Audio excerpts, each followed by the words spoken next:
pouco dos encontros de formação que tive agora com o SASOP, ano passado.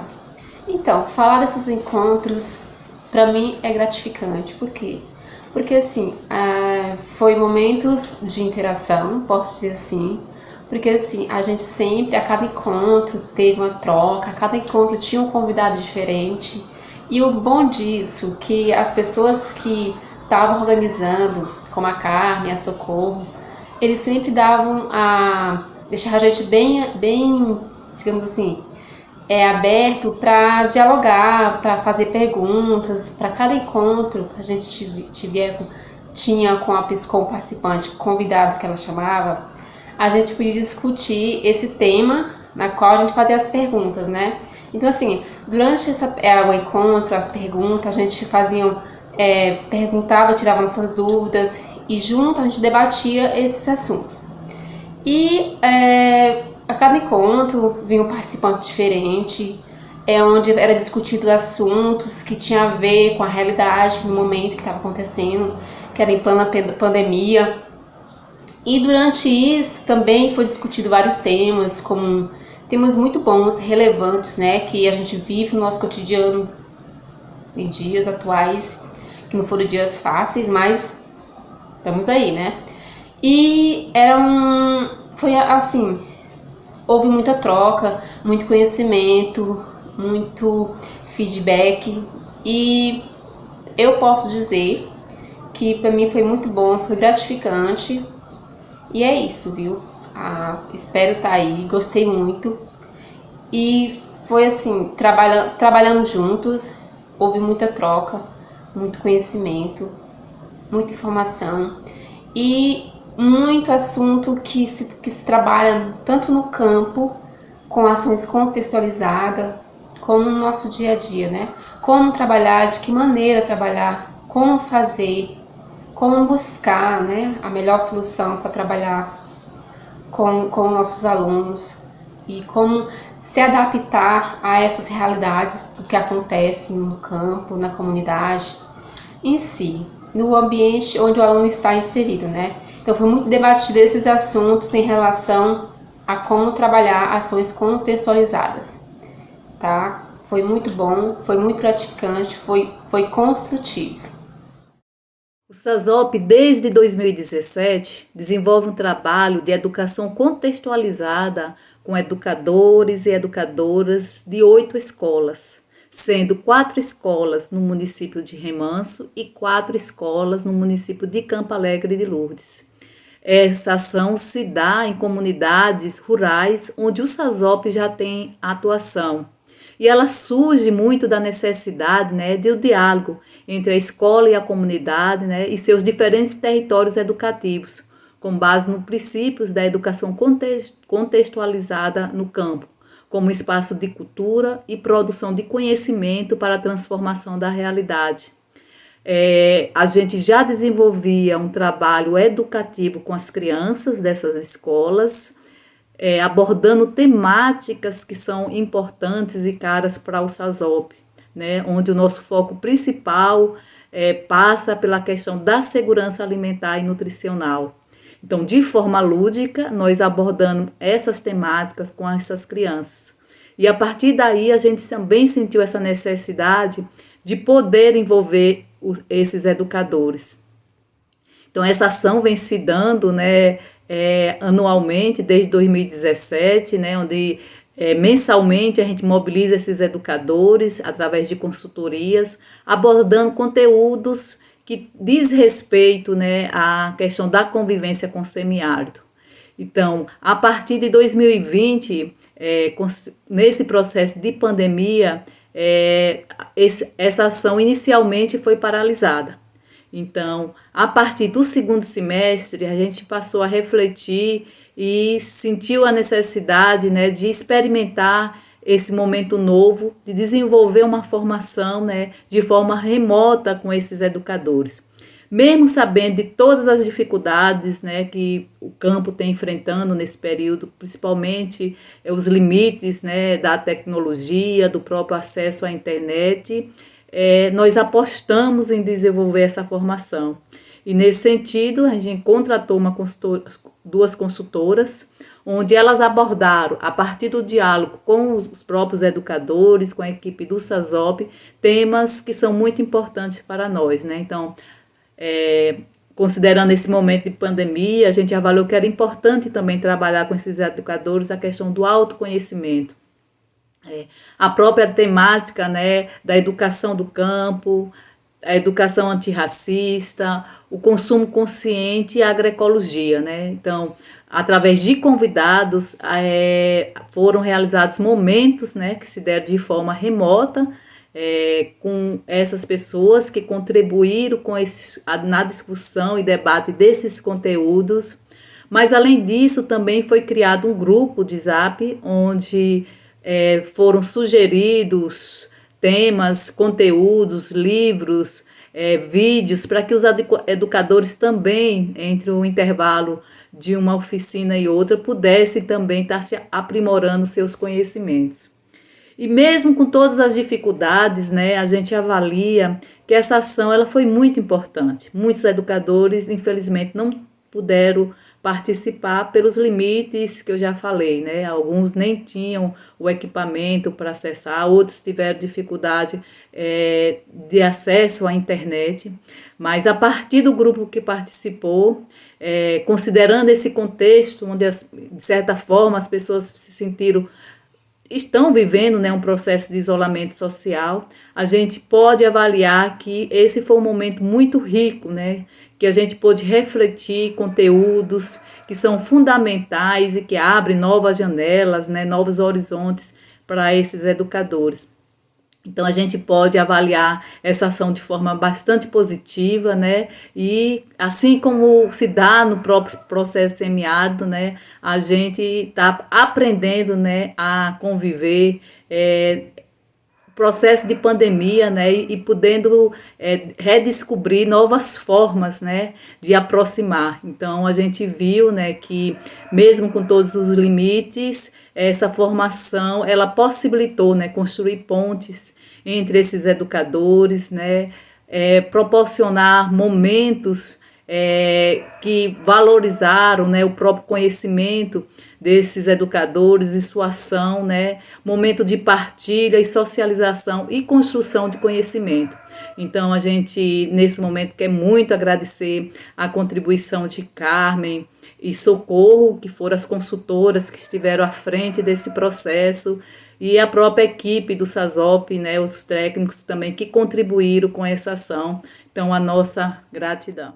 Falar aqui sobre a educação contextualizada, que para mim, assim como para muitos outros, foi de fundamental importância, porque nós conseguimos absorver um pouco das experiências de cada um, compartilhar, conseguimos também buscar conhecimentos com as professoras, tutoras, orientadoras e descobrir as realidades de cada comunidade na qual nós estamos inseridos, não só a realidade como a riqueza, como os hábitos alimentares, e além de conhecer, a gente procurar valorizar mais, a ter um conhecimento mais aprofundado sobre as culturas das comunidades nas quais nós estamos inseridos, sobre projetos de hortas comunitárias, de diversos tipos de plantações, sobre aguadas. Acredito eu que foi de fundamental importância para todos os professores. E agradecer a cada um de vocês que, como falei, contribuíram para que nós chegássemos ao fim dessa primeira etapa desse projeto. E dizer que esperamos de todos continuar desenvolvendo as atividades que foram aprendidas no decorrer dessa formação e buscar cada vez mais conhecimento e um trabalho que possa surtir efeito nas comunidades. E é isso, agradeço a todos, tenham uma boa tarde, que Deus nos abençoe sempre, que essa pandemia, que Deus dê um sopro de cura nessa pandemia para que nós possamos voltar aos nossos encontros presenciais, desenvolvendo os nossos trabalhos e melhorando cada vez mais a educação do campo. As impressões que ficam deste momento desafiador de experimentar uma formação online, diante desse cenário tão difícil que estamos vivendo, é uma impressão muito satisfatória. É confirmado, né, que nós conseguimos realizar, mesmo diante das dificuldades tecnológicas, mesmo diante das dificuldades com a conexão com a internet, nós conseguimos alcançar os nossos objetivos e também até além desses objetivos, porque outras coisas surgem nessa caminhada de desafio que encontramos diante desse tipo de formação. Estamos tão acostumadas a lidar com os professores e professoras corpo a corpo, dando um abraço, pegando na mão, fazendo dinâmica, sorrindo, cantando, brincando. E aí nos vemos diante dessa situação de termos que fazer uma formação à distância, né? No início, assim, pareceu realmente desafiador, porém nós encaramos com tranquilidade, por ser mais um campo de experimentação. E foi isso que a formação tornou-se. Foi um campo de experimentação onde as pessoas foram aos poucos chegando, as pessoas foram aos poucos se permitindo e nós conseguimos abordar temas muito interessantes, muito pertinentes para esse momento que estamos vivendo. Temas totalmente ligados à sua própria conexão pessoal com o fazer pedagógico, com o mundo, o que é que rola no mundo, o que é que rola dentro do chão da escola e o que é que também lateja dentro de mim como pessoa, como profissional. Então conseguimos discutir e refletir sobre temas muito importantes. Conseguimos trazer convidados que com a sua boa vontade chegaram até nós de uma forma mais facilitada e ampliamos o diálogo com o grupo. Além das horas online, nós também tivemos momentos assincrônicos no grupo de WhatsApp, na sala virtual, e assim conseguimos realizar os nossos objetivos diante da proposta feita de juntar a educação contextualizada com o autoconhecimento e as reflexões do fazer pedagógico como um todo. Então foi gratificante cada encontro, cada debate, certo? Então cada convidado que trouxe um conhecimento novo, para a gente perceber assim que a vida é um constante aprendizado, certo? Então essas pessoas contribuíram demais mesmo para cada integrante, cada pessoa que realmente estava ali naquele grupo, certo? Então aos meus colegas aí vai ficar só a saudade dos encontros, né? A espera daquele momento que a gente está ali debatendo, certo? Então a cada profissional que veio dar, no caso, o seu parecer, veio mostrar o seu conhecimento para a gente, veio transmiti-lo para a gente, meu agradecimento, certo? Então foram realmente, como eu falei, encontros maravilhosos, certo? Então cada reflexão feita por Socorro, sou fã do Socorro, você arrasa, viu? Help, joga duro, viu? Certo? Então esse momento, no caso, não vou dizer que é um momento de despedida, porque a gente vai se encontrar por aí, certo? E a contribuição de vocês foi maravilhosa para a minha vida e eu vou agradecer sempre a cada um de vocês, certo? Tanto aos meus colegas que faziam parte do grupo, foram várias escolas, né? A nossa, o Colégio Municipal da Senhora Aparecida, foi selecionado para fazer parte desse projeto e realmente foi uma honra, certo? Então cada minuto, cada hora passando com vocês foi um constante aprendizado, certo? Não tenho palavras para descrever, no caso, o sentimento de agradecimento às pessoas que idealizaram esse projeto, certo? Então, parabéns a todos, viu? Foi excelente cada minuto com vocês. Um abração. Diante da delicadeza da pandemia, o SASOP nos convidou, eu e Socorro Freitas, para a gente pensar uma pauta para educadoras e educadoras dos municípios de Remanso e Campo Alegre de Lourdes, acompanhado pelo SASOP anteriormente. Esse foi um momento que nós tivemos muitas dúvidas em como construir uma pauta, que seria uma pauta remota, uma formação remota, 7 encontros, e que essa pauta a gente não cometesse o engano, o equívoco de repetir, simplesmente fazer uma transposição do que aconteceria numa pauta presencial. Então esse inicialmente foi o nosso primeiro desafio. Como pensar numa formação remota onde de fato a gente pudesse ressignificar esse momento e contribuir com essas educadoras e educadores do semiárido baiano.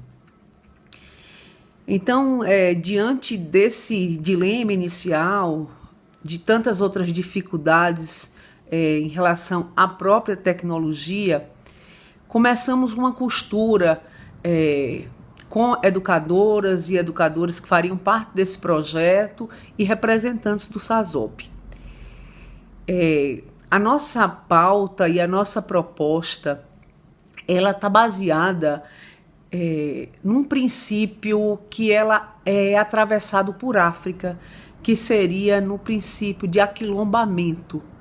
Então, aquilombar como forma de estar junto, aquilombar como uma forma de resistência, estar nos lugares, pensar o lugar, para poder conseguir pensar também a sua realidade, aquilombar como forma de amorosidade também, de esperança, de luta, de agrupamento, de partilha coletiva de aprendizagem. Então foi bebendo nesses princípios de África que nós começamos a fazer um diálogo. E para desdobrar esse princípio, essa concepção, a pauta ela precisava construir conexões com outras janelas. E essas janelas seriam o diferencial nesse momento, seriam outras vozes. Então convidamos a escritora Cássia Valle, onde ela trazia uma pauta sobre identidade na literatura infantil preta. Também convidamos Ivânia Freitas, onde ela trata com muita propriedade da educação do campo, e a BNCC, pontos e contrapontos. Ela discutia sobre os pontos e os contrapontos. Em seguida, continuando essa costura, convidamos Vitor Maciel, que ele fez uma fala muito interessante também, que dialoga permanente e transversal com a educação do campo, com a questão da identidade, com as comunidades tradicionais, sobre educação e agroecologia. Uma outra convidada também que trouxe uma grande contribuição é a professora Luana Rodrigues, onde ela trata da pauta sobre o antirracismo e traz a questão muito forte da representatividade. A Socorro Freitas, a nossa companheira de jornada, onde juntas construímos, ela faz um trabalho muito bacana sobre o autoconhecimento. E a pauta também do autoconhecimento, ela entra como um bálsamo para acolher as professoras, os professores, que a sensação e a avaliação que a gente faz é que os professores, por muito tempo, abandonados. Então, tratar da questão do autoconhecimento, do autocuidado, foi algo muito valoroso para esses professores. E foi nessa costura e nesse diálogo que construímos essa proposta com momentos sincrônicos e assincrônicos. Foram dias de muita aprendizagem. Então, o que nós queremos nesse momento é compartilhar com vocês para que a gente possa, a partir daí, levantar outras pautas, outras problemáticas. O que nós observamos é que essas questões levantadas, essas temáticas, elas são inerentes ao processo de aprendizagem. Elas são necessárias e elas são urgentes para serem discutidas de uma forma intencional dentro do currículo. Então, entendemos que elas não param por aí, elas não são isoladas, elas precisam chegar no chão da escola e construir outros desdobramentos. Então, eu quero agradecer essa oportunidade à Márcia, quero agradecer a Socorro por toda essa travessia também, e todas as professoras e professores do SASOP, essas lutadoras e lutadores que enfrentam o dia a dia todas as mudanças e todas as fragilidades que existem na educação e no mundo. E com isso eu quero trazer, sim, que é importante a gente estar junto e é importante a gente esperançar.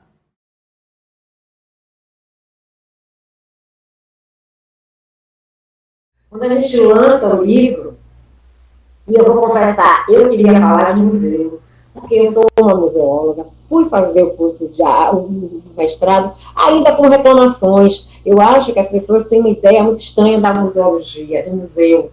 E a culpa talvez seja dos próprios museus, que alguns são fechados, sim, para a gente fazer conexões, algumas portas não estão tão escancaradas, algumas janelas não são tão acolhedoras, e as pessoas têm uma ideia de museu como coisa de um depósito velho. Um lugar, ou um depósito velho, ou um lugar que não te acolhe. E lugar que não te acolhe, porque às vezes a sua história não está ali. Não é aquela história que você queria que tivesse ali, porque você não se conecta com essa história. E não vamos esquecer que museus são instituições públicas e que estão contando uma história também. E às vezes realmente não é interessante a história do povo do interior, não é interessante a história da comunidade. Digo, não é interessante para um poder que sempre foi o que criou essa instituição. Mas, para mim, eu sempre fui uma estudante bem calor. Eu sou a do contrário. Então, enquanto todo mundo fazia museologia para trabalhar dentro dos museus, com aquele acervo maravilhoso, com a prataria, com o ouro, com aquelas quadros incríveis, eu sempre achei a obra de arte linda, mas eu sempre gostei de trabalhar museologia social. Eu sempre gostei de trabalhar com a comunidade. Para mim, eu sempre disse, o importante não é o objeto, não vai ser nunca, mas é a mão que carrega o objeto. Ela dá significados, ela dá símbolos, ela tem história. O objeto puro é um objeto estético, que é belo. E às vezes a beleza pura não é ela que nos comunica. E a beleza às vezes é gelada e afasta a gente. Mas, se eu chego numa comunidade e faço o que foi o meu processo de mestrado e pergunto para a comunidade, e vocês elegeriam o que para estar no museu de vocês aqui da comunidade? E ouço uma menina me dizer que é o doce de leite da minha avó. Para mim isso é mágico, porque é o saber fazer daquela avó, só aquela criança tem, e isso é museu para mim. Isso é uma peça museável, porque através do doce da Dona Maria, a gente vai contar milhares de histórias, desde esse saber fazer da Dona Maria, de quem passou para a Dona Maria, a forma dela fazer, e a gente pode fazer uma exposição linda de memórias da Dona Maria, e simplesmente porque chegamos na comunidade, uma criancinha disse, para mim, patrimônio é o doce da minha avó. Vem uma outra e diz, para mim é o bordado. Então, essa museologia que eu cantou a vida inteira. E era essa que eu queria falar para a Calu. Eu queria transformar, fazer com que as crianças percebessem que aquele lugar que algumas pessoas dizem que é de gente velha, ou que é depósito, também já é uma forma da gente não tratar bem os mais velhos, mas isso não foi isso que eu aprendi. Então, por isso que o Calu tem ali os grandes pilares dela são avô e avó, para a gente mostrar ali o respeito à ancestralidade, o respeito aos nossos mais velhos, chamando eles de mestres dos saberes.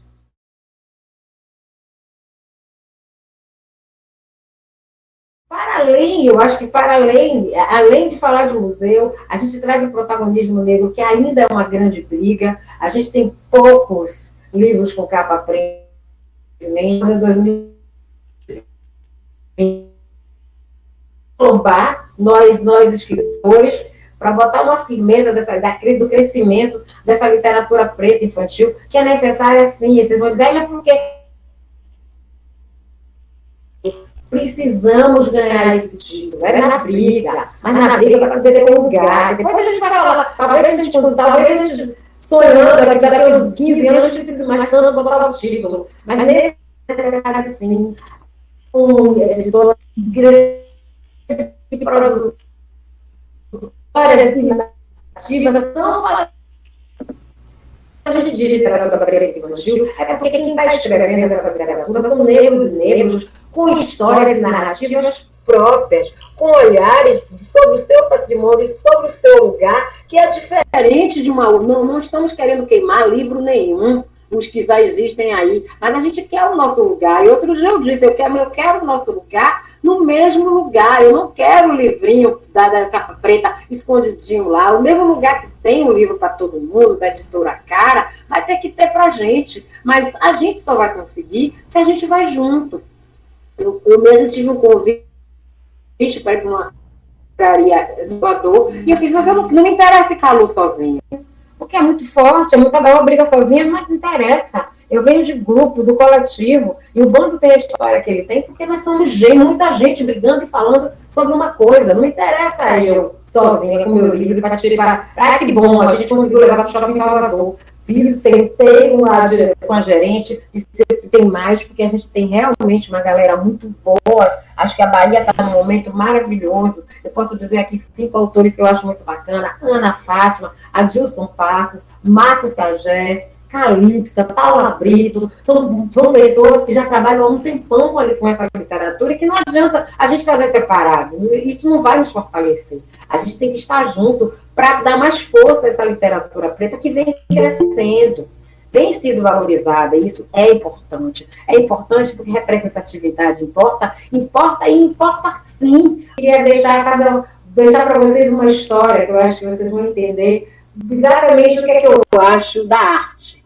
É uma história que eu ouvi do professor Miranda Castro, que a gente fala do espetáculo África, que começa assim: os Yorubá acreditam que as histórias se repetem. O que está acontecendo com você agora já aconteceu com alguém no passado. E por isso gostam de colecionar histórias. E as trouxeram para cá para ajudar os seus filhos a entender melhor as suas vidas. Eu vou contar uma história para vocês. É a história de Omolu, o filho feio de Nanã. Ele vivia longe da cidade, escondido no mato, coberto de palhas, pois apesar de ter tornado-se um grande médico, tinha vergonha do seu corpo, coberto de feridas. Um certo dia, Ogum, que era seu amigo de infância, foi convidá-lo para uma grande festa que estava acontecendo na aldeia onde eles haviam nascido. Omolu chega e se acomoda lá no cantinho do terreiro. Yansan, a guerreira mágica e muito conhecida por seus encantamentos, resolve dançar com o convidado observador e o puxa para o meio da roda. Omolu tenta fugir, mas não consegue. Nesse exato momento, Yansan começa a dançar, e a dançar, e a dançar, levantando uma enorme ventania que suspende todas as palhas que cobriam o corpo de Omolu. Omolu se desespera, pensa que as suas feridas iam ficar expostas, mas, para surpresa de todos, as suas feridas tinham se transformado em pequeninas flores, que logo viraram pipocas e se espalharam por todo o terreiro, revelando o corpo do mais lindo guerreiro. O nosso povo é como Omolu, o guerreiro capturado da África e expulso pela doença do tráfico negreiro, apartado dos seus. Aí vem Ogum quem é? É ação, força, movimento político. Ele vem para dizer e diz: ei, vai à luta, vai lá e mostra qual é o teu espaço na sociedade. E o nosso povo vem exatamente como o Molu, relutante, coberto, cheio de marcas, bravio e ameaçador. E é aí que entra Yansan, a beleza, a arte, o movimento que transforma todas as nossas perebas, sequelas do racismo e da escravidão, numa nuvem de pipocas. Então, eu quero que vocês se achem esse Ogum que vai e mostra, porque o professor é exatamente isso. Vai lá e mostra. Não, venha. A festa está acontecendo. Que história é essa de você se achar diferente? Venha para cá. Você pode, você vem. E se você vem e deixa vir, o encantamento acontece. O encantamento é o ensinamento que a gente pode fazer para eles. Essa transformação. Que a gente continue sendo muito Ogum na vida dos nossos alunos. Que vai e tira. Quando alguns estão lá na floresta guardadinhos, a gente vai lá e tira e mostra que a festa está lá para ele, que vai acontecer milagres nessa festa, se ele se deixa ir, se ele se deixa querer aprender, se ele abre para o ensinamento. E a arte, sim, porque eu sou mulher da arte, eu acho que ela ajuda a atravessar e a construir.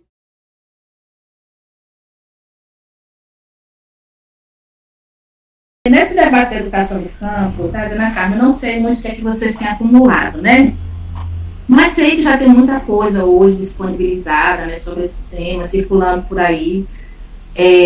Muita coisa boa, inclusive, né? Já disseminada, já publicada, não só pelas pesquisas acadêmicas, mas pelas organizações sociais diversas, pelos movimentos, né, sobretudo os movimentos sociais, né, que são a origem desse debate da educação do campo, né? Então, eu tentei pensar num roteiro de fala aqui, até anotei uns pontinhos aqui para conversar. Eu acho até que ficou um pouco longo o roteiro que eu fiz, mas se a gente vai conversando, eu desmonto no meio do caminho, caso seja necessário. Mas então, eu resolvi trazer um pouco de um debate que a gente tem feito já em alguns lugares, né, tentando vincular essa compreensão da educação do campo, de fato, com a sua origem, né? Que é o processo de luta social que ela representa, que ela envolve, né? Então, a educação do campo é um campo multidisciplinar, né? De estudo também, porque cruza diversas outras áreas, diversas discussões perpassam a educação do campo e não poderia ser diferente diante de onde ela nasce, né? Da sua própria materialidade histórica mesmo. Então, vejam, o que é que a gente está nesse debate, que é cruzando a educação do campo com a BNCC, trazendo isso que a gente chama de pontos e contrapontos. O que é que a gente tem demarcado primeiro, né? A gente tem tentado garantir um debate para um entendimento coletivo do que é que está em disputa hoje no Brasil, há algum tempo, né, sobretudo. Então, a gente vem demarcando que nós estamos vivendo no Brasil um processo onde a democracia ela está em disputa. Uma disputa que vem acirrada desde lá de 2013, quando se iniciaram os movimentos que foram mobilizados, né, por aquele Vem para a Rua, né, o MBL, Movimento Brasil Livre, que fez uma grande mobilização nacional pela internet, né, e que, no primeiro momento, parecia um movimento contra a corrupção e a partidário, porque era assim que se definia, mas a gente foi desdobrando para frente, né, de lá para cá, e percebeu, já tem várias análises sobre isso, que ali foi onde nasceu o golpe, né, que deu freio nos avanços dessa nossa tão frágil democracia, né. Só que mais do que frear a democracia, os movimentos de 2013, lá onde nasceu o golpe, marcou um tempo também de andar para trás. A gente está dizendo que a gente vive no andar para trás, onde a classe dominante, ela fez todo um movimento, né, para tomar de volta o poder na sua totalidade, a partir do Estado brasileiro.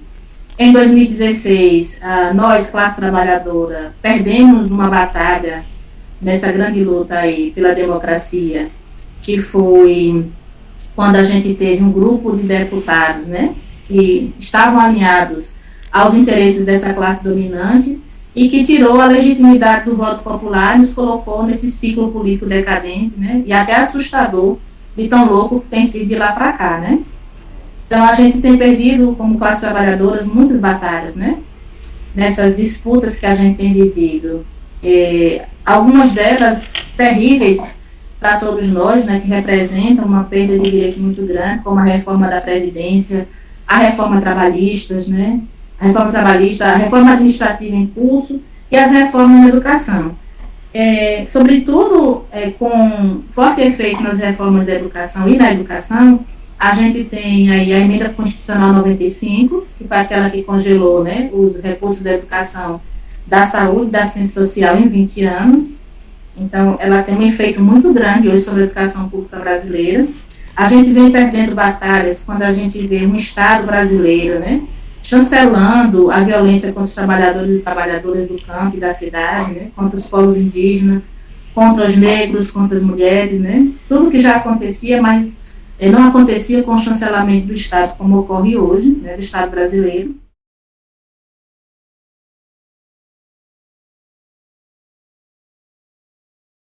Essa trajetória que eu trouxe até aqui, ela faz a gente afirmar, ela nos dá, na verdade, uma leitura precisa de que a BNCC ela é a principal política em curso hoje, que se coloca a serviço desse interesse do grande capital brasileiro e o capital internacional. Isso é importante dizer também, não apenas o capital brasileiro.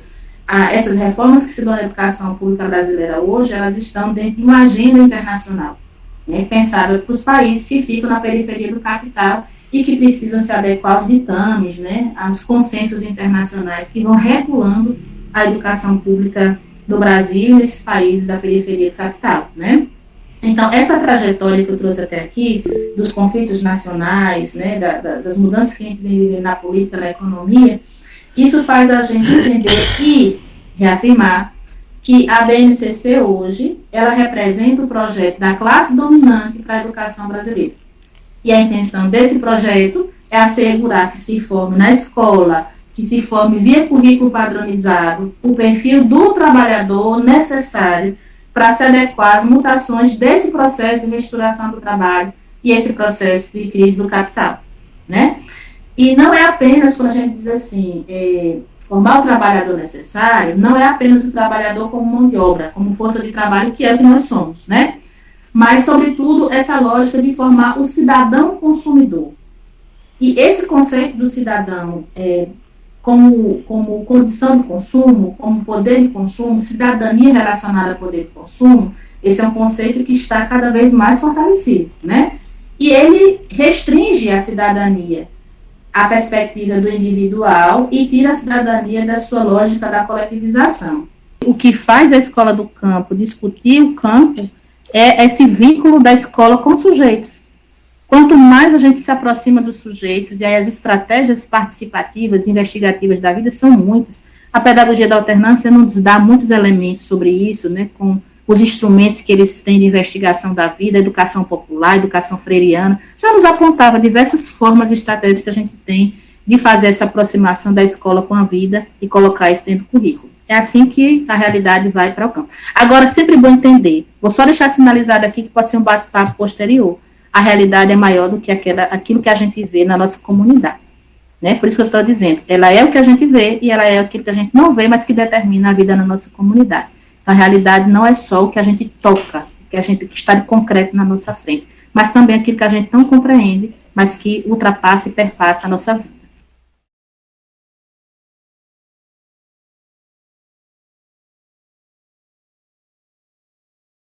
Fui convidada aí no dia 16 de dezembro para estar problematizando aí junto com o SASOP, com o seu grupo de professores e professoras do território Sertão de São Francisco, caminhos possíveis para uma educação antirracista. Eu quero dizer que sim, que é possível, que os caminhos eles existem, mas a gente precisa aprender a problematizar e colocar o racismo na dimensão correta. O racismo, durante toda a história da humanidade, foi o maior responsável pelas piores mazelas que a humanidade já viveu e já praticou. Nesse processo, a gente lembra aqui nesse momento o que o mundo presenciou com a morte de George Floyd, né, que simboliza toda a pressão, né, e todo o sufocamento do povo negro, né, no mundo. Então, o mundo também pôde ver e pôde se manifestar e pôde se movimentar e compreender, né, que o racismo não é um problema só da população negra. O racismo é um problema da sociedade. A gente tem visto na questão da pandemia do coronavírus o quanto as pandemias, em qualquer aspecto, as políticas, a condução do Estado, ele caminha para cada vez mais, né, hierarquizar relações, definir quem vive e quem morre. Na pandemia do coronavírus, mais uma vez, é um vírus que mata qualquer pessoa, mas morrem quem não tem condição, quem não tem acesso às políticas de saúde, morre quem não tem acesso ao saneamento básico, à água tratada. Quem é essa população implicada na falta de condição de vida humana, né? Quem é a população implicada na negação dos direitos humanos, dos direitos civis? Quem são as maiores vítimas do extermínio, né? A gente precisa pensar no extermínio da nossa juventude negra. A nível de Brasil, o quanto se aprofunda, o quanto a pandemia escancarou a desigualdade social, né, e racial e de gênero, porque são fatores da opressão, né, do povo do nosso país. A gente não pode fazer essa análise e dissociar raça, gênero e classe, porque as pessoas pobres desse país, as pessoas que vivem aquilombadas nesse país, as pessoas que vivem nas periferias desse país, são as pessoas pobres e negras. E tendo aí toda essa relação intensificada sobre os corpos das mulheres negras. Então, levando em consideração todas essas questões, é possível, se a educação ela se compromete, né, ela se compromete com a inclusão, como o professor Kabengele Munanga diz, a inclusão de todas as ancestralidades, a inclusão de todos os corpos.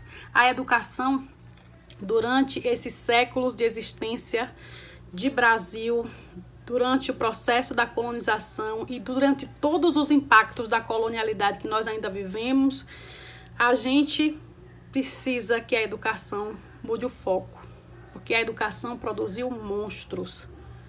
Cabe à educação também, né, reconstruir, desconstruir valores que invisibilizam, né, que trabalham no campo da invisibilização, no campo da hierarquização, né, do fortalecimento desse processo de hierarquização, dizendo sempre quem são as pessoas de sucesso e quem são as pessoas que não terão sucesso. A educação, durante muito tempo, definiu isso, né, reproduzindo todas essas violências. Então, a gente problematizou na nossa fala, né, que não somos perante a lei. Nós somos iguais, está lá escrito, mas não somos tratados com igualdade. A lei poderia ser, a nossa Constituição, uma lei moderna, ela poderia ser um marcador, um divisor, mas a gente também compreende que para isso o racismo teria que estar na sua expressão visível, mas o racismo ele atua na subjetividade, na cabeça dos sujeitos, onde a lei não alcança.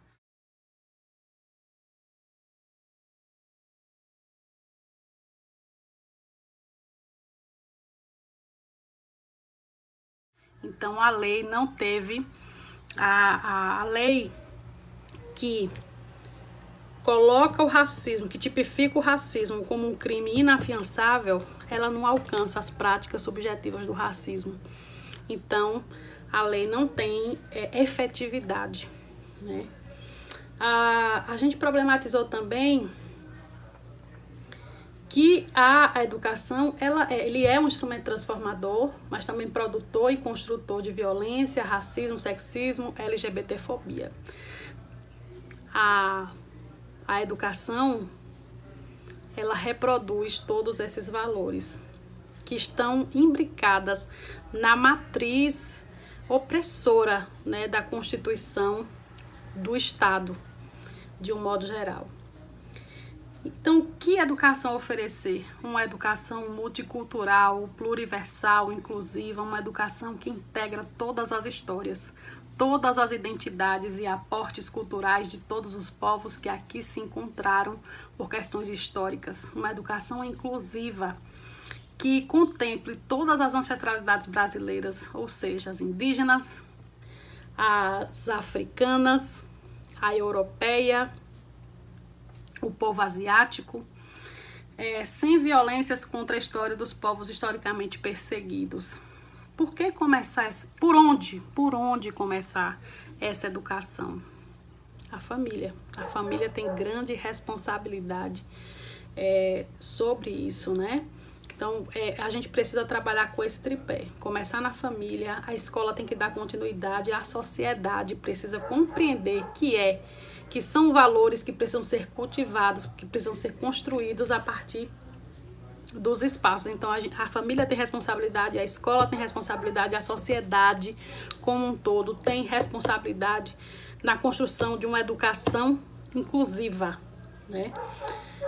A gente não pode mais lidar com o silêncio dos professores, a omissão, a estigmatização do povo negro em detrimento, né, da supervalorização do povo branco nos livros didáticos, na fala dos professores, no ambiente escolar.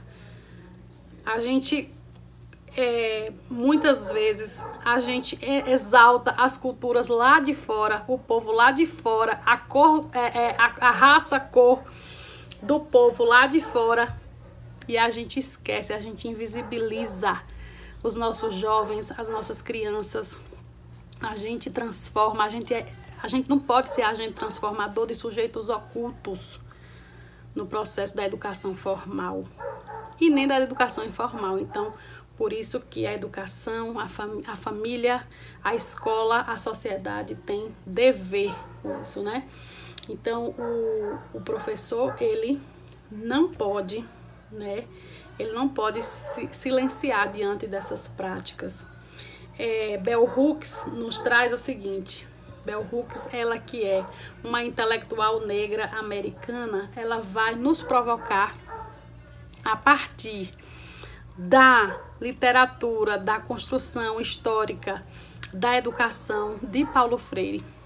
Ela vai nos provocar a falar sobre uma pedagogia engajada, holística, que ela vai nos exigir ainda mais do que uma pedagogia crítica ou feminista convencional, em que os professores tenham um compromisso com a sua autorrealização, que promovam seu próprio bem-estar, para só assim, né, poder ensinar de modo a fortalecer e capacitar os alunos.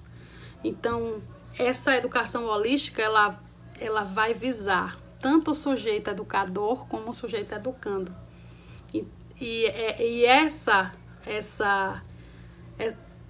A partir dessa perspectiva de uma visão integral. Então, é uma educação provocativa, né? É uma educação que ensina aí, como ela diz, uma educação, um processo de ensino-aprendizagem, né? Que ambos aprendem a transgredir.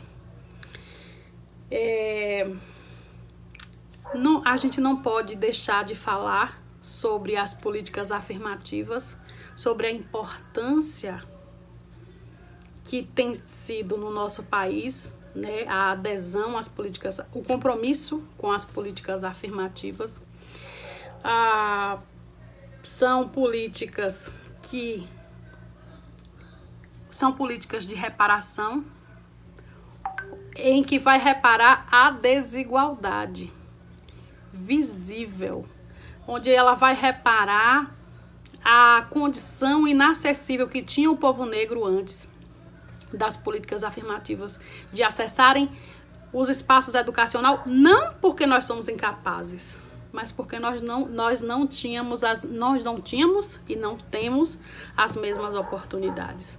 Por isso, a importância de se ratificar as políticas afirmativas no nosso país. O nosso país é um país de origem escravista que negou, mesmo a partir da abolição da escravatura, essa abolição fraudulenta, negou o direito ao povo negro, negou todos os direitos, negou o direito à terra, o direito ao trabalho, o direito à educação. Então a gente precisa confirmar, afirmar, reafirmar a importância das políticas afirmativas, né? Dar aos diferentes condições necessárias para alcançar a igualdade de oportunidade. A gente tem feito isso, lutado por isso e precisamos ratificar isso enquanto profissionais da educação, enquanto alunos, discentes, docentes, profissionais como um todo, gestores, precisamos defender, né, as cotas. E, para concluir, a importância de ver os nossos educandos, a importância de enxergar as nossas meninas negras, os nossos meninos negros, enxergar, ensinar a família, a escola, a sociedade, ensinar o autocuidado, ensinar, fortalecer a autodefinição, né, afirmar, né, que a beleza ela é diversa, né, que os nossos traços não nos enfeiam, não enfeiam as nossas crianças, que os nossos traços, que a nossa cor da pele não nos diferencia. Então, por que a gente vai? Por que na prática pedagógica a gente reafirma essa desigualdade?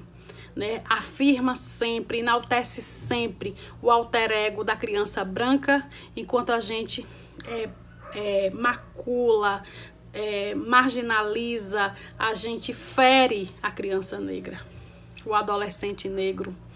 Por que a gente persegue, a partir de uma perspectiva religiosa, as crianças que são de matriz africana na escola? Então a gente precisa ter o compromisso intelectual, o compromisso didático, pedagógico com uma educação, né, com uma educação antirracista. E se pretendermos, né, uma frase do professor Kabengele Munanga, que se pretendemos ser antirracistas, é um caminho cheio de pedras e espinhos. Acredito eu que devemos aprofundar com base nas pesquisas críticas e levantamentos que permitem reconstruir os rumos e reformular novas estratégias.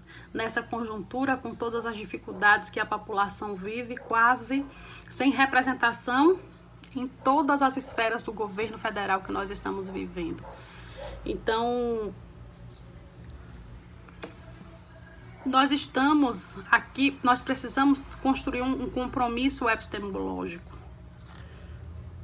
Nós precisamos construir um compromisso com essa educação antirracista a partir da família, da sociedade, da escola, da educação, né?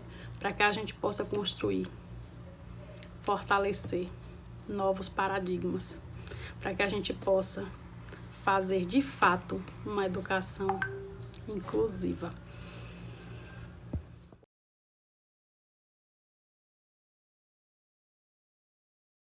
Olá pessoal, meu nome é Vitor Maciel, eu sou agrônomo técnico do Serviço de Assessoria a Organizações Populares Rurais, SASOP, e é uma alegria muito grande poder conversar um pouco sobre o tema Agroecologia e Educação, outros caminhos possíveis. Esse convite eu recebi com muita alegria e é sempre muito oportuno uma interação com educadoras e educadores públicos do Serviço Público de Educação para que a gente possa entender um pouco mais sobre as relações, né, entre agroecologia e educação. E que outros caminhos são esses, que são possíveis nessa conexão de agroecologia e educação? Então, nessa conversa a gente pauta, por exemplo, sobre um olhar da agroecologia para uma educação contextualizada. E aí, se nós pegarmos como referência, por exemplo, a região semiárida do Nordeste brasileiro, nós vamos entender que a agroecologia, quando ela fala em educação, ela vai priorizar justamente os recursos naturais desse lugar e de que maneira o espaço escolar, o ambiente escolar, a comunidade escolar pode então interagir com os recursos naturais, com o ambiente que circula a escola e também a própria experiência de vida dos educandos e educandas. Então, a agroecologia vai pautar justamente nisso, a educação, de maneira que haja uma relação recíproca de conhecimentos, de troca de saberes entre todo o corpo escolar, tanto os educadores e educadoras, como os próprios educandos, familiares desses educandos. Então nós podemos, por exemplo, pegar algumas frases para podermos ir interagindo nesse olhar da agroecologia junto com a educação, sobre que perspectiva a agroecologia trabalha a educação. Então algumas reflexões, por exemplo, eu vou ler algumas frases aqui. Uma que eu trago de cara é, abre aspas, por um lado, é necessário modificar as condições sociais para criar um novo sistema de ensino. Por outro, falta um sistema de ensino novo para poder modificar as condições sociais. Consequentemente, é necessário partir da situação atual. Fecha aspas. Essa reflexão é de Marx e Engels, que trabalha então nessa perspectiva de relação entre condições sociais e ensino. E a agroecologia, ela vai justamente pautar sobre de que maneira nós podemos então transformar uma sociedade que seja mais sustentável, uma sociedade que tenha um olhar focado para maior igualdade, para maior distribuição de renda, para, por exemplo, a questão da reforma agrária e como que essas questões podem então pautar na educação.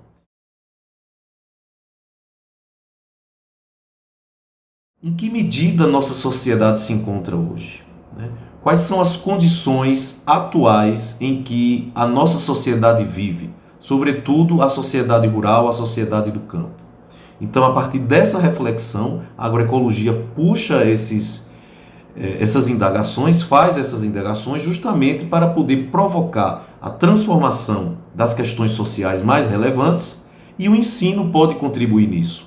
Por outro lado, essas transformações sociais também vão contribuir para um melhor ensino, um ensino mais focado na realidade. Então a agroecologia pauta isso que Marx e Engels justamente já trazia como reflexão.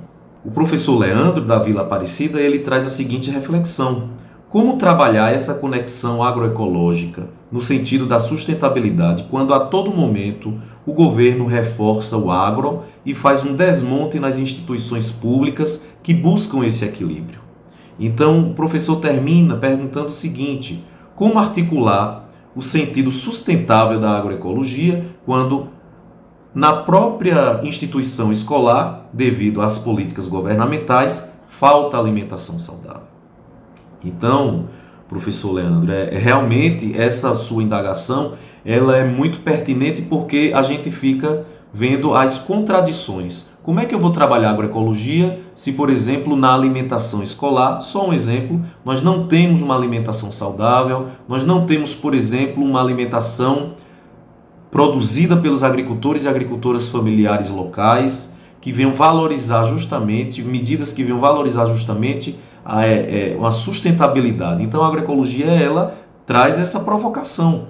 Então como professores e professoras, educadores e educadoras podem trabalhar essas questões com a própria direção, a gestão da escola, a gestão municipal, a gestão estadual, de maneira que essa valorização, que é o que a agroecologia trabalha, possa então adentrar no espaço escolar. Então eu acho que é algo que todos os professores, todos os educadores, independente da disciplina que trabalham, pode estar também trazendo essas reflexões dentro da sala de aula.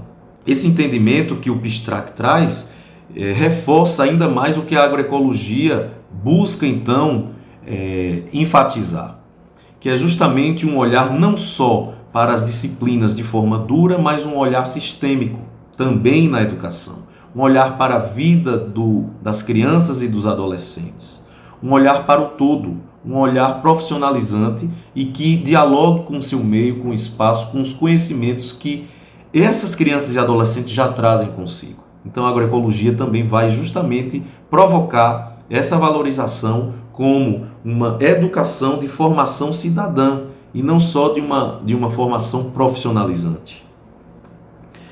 E a gente traz também uma reflexão de Paulo Freire que fecha com chave de ouro aqui em algumas reflexões que a gente traz, que é o seguinte, abre aspas, ai daqueles que pararem com sua capacidade de sonhar, de invejar sua coragem, de anunciar e denunciar.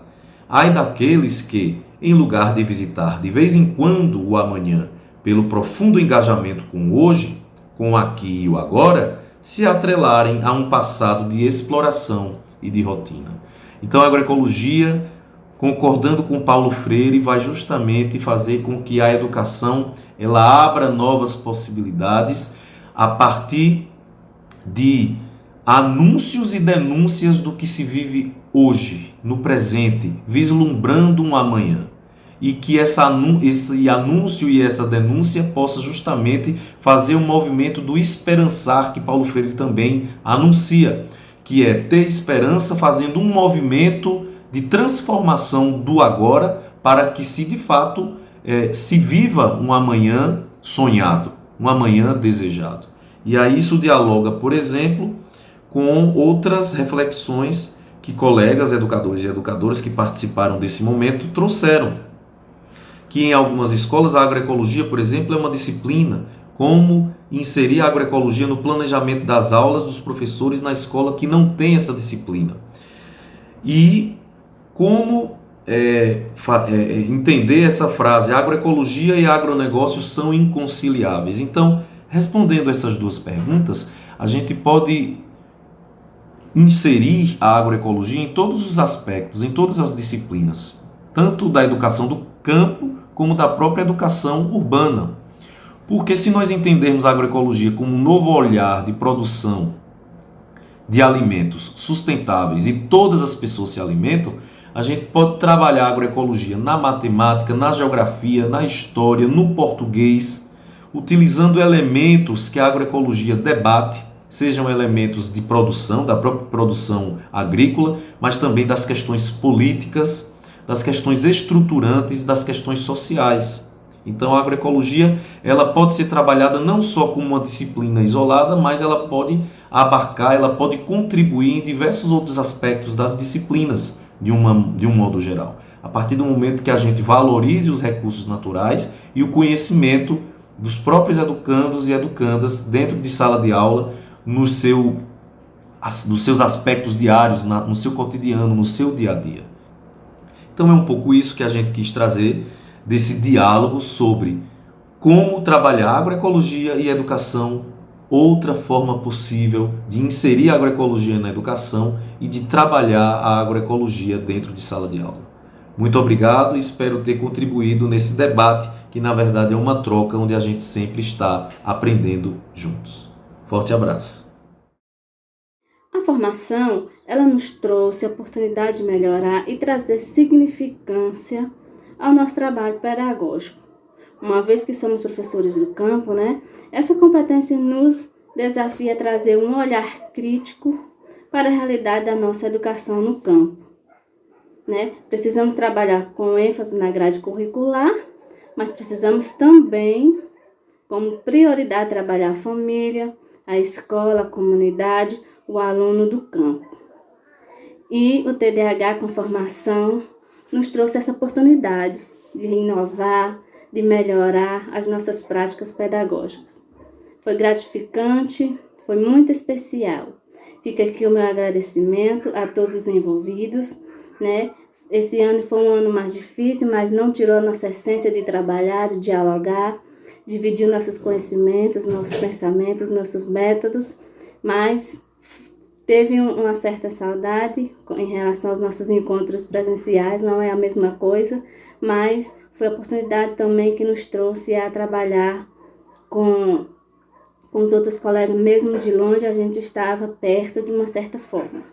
Foi muito gratificante, agradeço a todos, obrigado Carmen, Socorro, Lurdinha, a todos os envolvidos, SASOP, meu abraço a todos. O que eu tenho a dizer é que esses momentos foram momentos maravilhosos.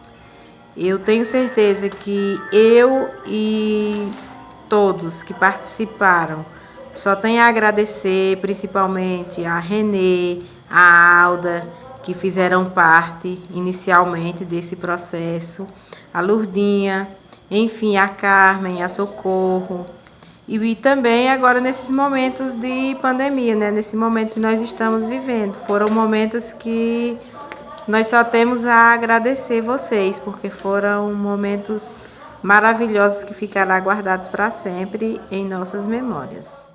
Olá, toda a equipe do SASOP. Eu gostaria de agradecer a todos por esse momento formativo. Ele foi essencial no desenvolvimento e na trajetória docente de nós professores aqui da comunidade quilombola Vila Aparecida.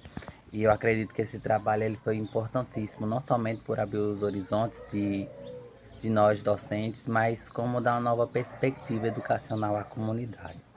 Eu só tenho a agradecer a todos os dirigentes que estiveram à frente, a minha diretora, a minha coordenadora, toda a equipe pedagógica do Colégio Municipal Nossa Senhora Aparecida, por nos fornecer esse momento engrandecedor. Eu sou muito agraciado por ter participado desse momento do SASOP e acredito que vai agregar bastante no desenvolvimento de políticas públicas na área de educação do campo e na área de desenvolvimento sustentável e convivência com o semiárido. Parabéns a todos e gratidão. Hoje chegamos ao final de mais uma etapa. Muitas alegrias, conquistas, desafios e aprendizado. Passamos momentos maravilhosos. Só tenho a agradecer por tudo que aprendemos ao longo desse percurso. Gostei muito desses encontros, cheios de encantos e descoberta. A vocês, querida Carmen e Socorro, o meu muito obrigada por nos proporcionar esses momentos de aprendizado, de troca de experiência a cada dia. Foi muito maravilhoso e gratificante. Obrigada a todos. Em meio a essa pandemia, foram tempos muito difíceis, principalmente para os professores. E elas fizeram vários encontros com profissionais, com temática diferente, onde a gente sempre tinha um espaço aberto para levantar perguntas, esclarecer as nossas dúvidas. E isso foi muito importante para a gente. Então eu quero agradecer a elas também, principalmente, por ter proporcionado tudo isso, porque a gente sabe, né, que trabalhar no campo, quando os livros didáticos eles não trazem a realidade do aluno, é muito diferente, é complicado. E o SASOP, ele vem dar suporte ao professor do campo para dar um pontapé, ajudar a gente a trabalhar isso em sala de aula com os alunos. E isso é muito importante para a gente.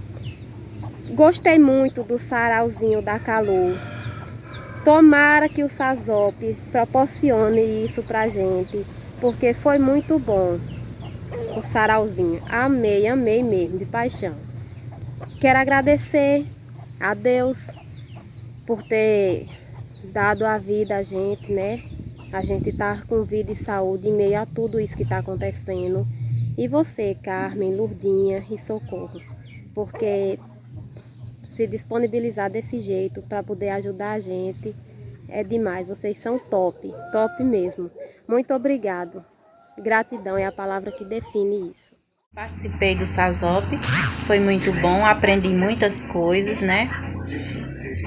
Para mim foi um prazer participar, né, das formações do SASOP. Já na formação remota, Eu não pude participar muito porque, aí, por conta da internet, né, não estava muito boa.